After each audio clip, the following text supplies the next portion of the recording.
Well, thank you very much, and it is my great honour to be here today as part of the Free Burma fundraising event. And can I acknowledge all your community leaders and many of the familiar faces from in and around our community that work closely with the Burmese and Chin community. And Michael, can I in particular thank you for your words earlier. My good friend and colleague, Michael Suka, the member for Deakin. And Michael, on a personal note, can I thank not just the Australian government, but for all that you personally do in support and your advocacy work, supporting our local Burmese and Chin community. It really makes a difference. I'm here today in support of all of our Chin communities. As has been said earlier, I'm acutely aware of what's happening in Myanmar and the impact this is having across our Burmese communities across the country, across Victoria, and indeed here in our local communities out here in the east. Since the military coup on the 1st of February, all Chin communities have joined together and formed a network to support restoring democracy in Myanmar.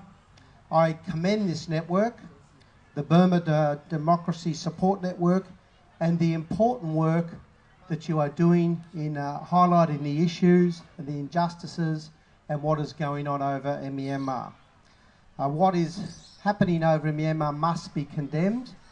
We heard earlier about the people that have been killed, about those that are missing or lost, and those that certainly have lost their lives. We must express our disapproval of this coup and restore democracy to Myanmar. Now, I made, on the 3rd of March, I made a speech in the Victorian Parliament in support of our Chin and Burmese communities. I know many have that, but I thought I would take the opportunity just to share that speech with you today of what I spoke in the Victorian Parliament in support of our Chin and Burmese communities on the 3rd of March. I rise today to speak on the situation still taking place in Myanmar.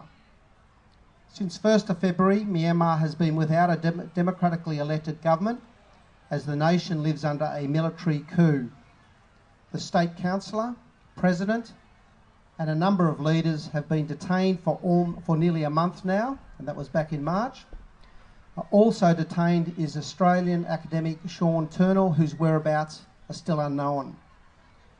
The situation is deeply concerning to Australia, which is a great support of democracy to Myanmar.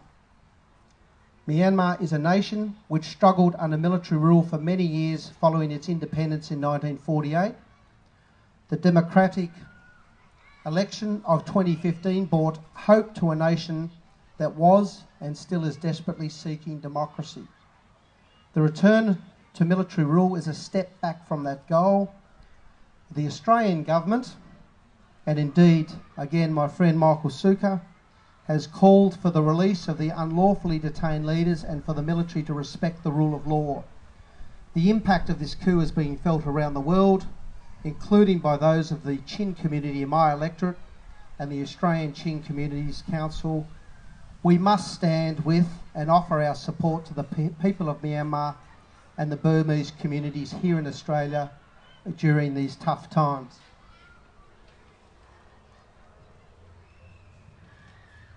That's what I said in Parliament, and that's what I will continue to say in support of our local communities. Again, I'm here today to support the Burmese community here and in Victoria. I'm here to support and offer our strong advocacy and our strong support. I encourage you all to continue your efforts, and please reach out to me, to Michael, to any of us for anything you need. Free Burma.